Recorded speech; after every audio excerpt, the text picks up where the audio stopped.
As usual, James and Diep took Nhi to school, then together bought furniture for the new wooden house, a gift from James to Diep. But on the way back, they unexpectedly met John, a man who had just been released from prison. With a haggard appearance and eyes full of secrets. When John revealed the truth about the dark past related to James's family, everything took an unexpected turn. One early morning, the golden sunlight poured down on the small road leading out of the village. The chirping of birds mixed with the laughter of James, Diep and Nhi made the scene unusually warm. As usual, James and Diep took Nhi to school together. The little girl ran ahead, chattering away as she walked, while James and Diep looked at each other and smiled. Each moment seemed to deepen their love for each other, simple, peaceful, but full of happiness. After saying goodbye to Nhi at the school gate, James and Diep drove to the big furniture store in the city.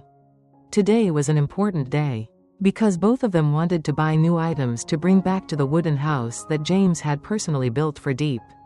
In Diep's heart, there was a feeling of excitement mixed with happiness, because that wooden house was not only a place to live, but also a symbol of love, of James's efforts to build a lasting home.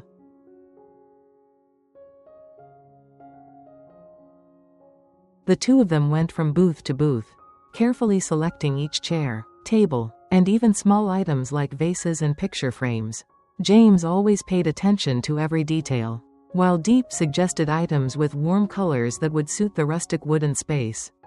Each item they chose held a hope, a family meal, a small reading corner, or a place for Nhi to play. After many hours, they finally chose the items. The shop owner promised to deliver them to the family. Hearing that, James and Diep agreed and asked permission to leave.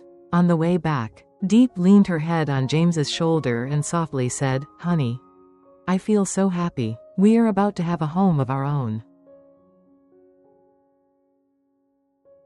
James smiled, his hands still steady on the steering wheel. "I promise to give you an Nhi a full life. No one can hurt you two again." The car slowly moved towards the village. Suddenly Diep softly shouted, "James, look, that person." James looked out onto the street and saw a thin man wearing old clothes and looking tired. The clothes were clearly the uniform of a prisoner who had just been released from prison. That man was John. James stopped the car immediately. He got out. His eyes were both surprised and a little wary. John also recognized James. His eyes were a little embarrassed. They stood facing each other on the side of the road, the afternoon wind blowing gently. "John, is it really you?" James spoke first. "Yes, it's me." John bowed his head, his voice hoarse. "I just got released." A silence fell. James recalled the past, the years when his family company was destroyed by dark conspiracies. And now, the person standing before him was the son of the person who caused it all.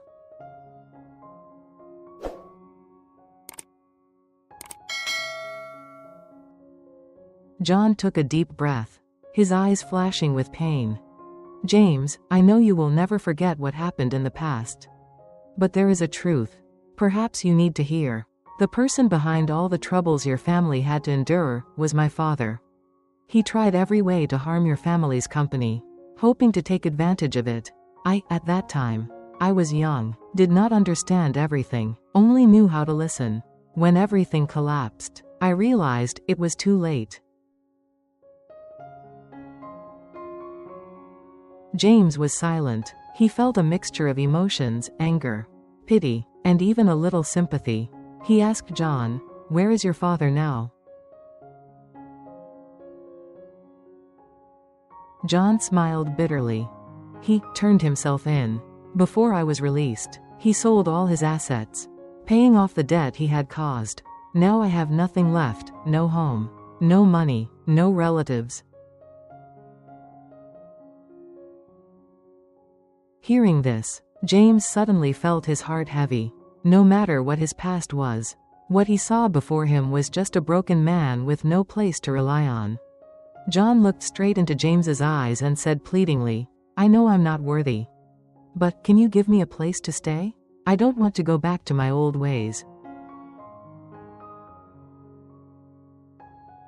James was silent for a long time.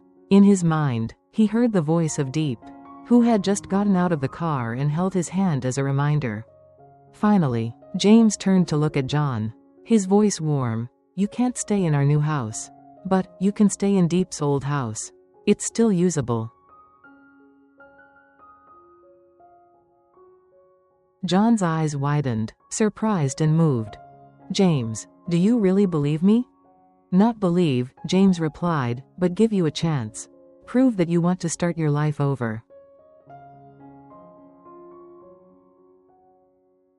John's eyes were red. He bowed deeply as if to express his gratitude. At that moment, Diep smiled slightly, a smile that was both sad and relieved.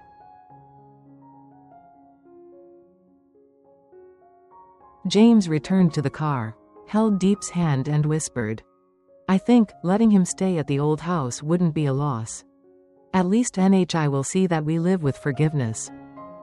Diep nodded in agreement. In her heart, kindness was always greater than hatred. Late in the afternoon, the two stopped by the school to pick up NHI. The little girl happily ran to hug James and Diep, chattering about her day at school. James and Diep smiled, their eyes sparkling with confidence. They didn't tell their child about John right away. They simply took her home. That same afternoon, James took John to Diep's old house, a simple house. Although dilapidated but still warm enough.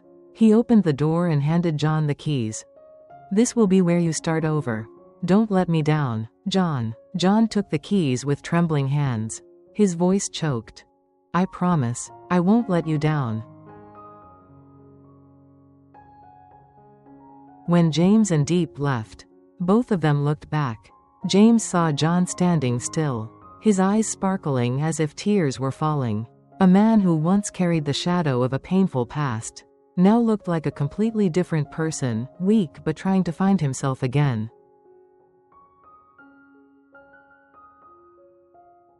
That night, in the new house, Diep hugged NHI and slept soundly. James sat on the porch, looking up at the starry sky. His heart was still filled with worries, but there was also a strange peace. He knew that forgiveness could not erase the past, but could open up a new future for himself, for Diep and NHI, and perhaps for John too.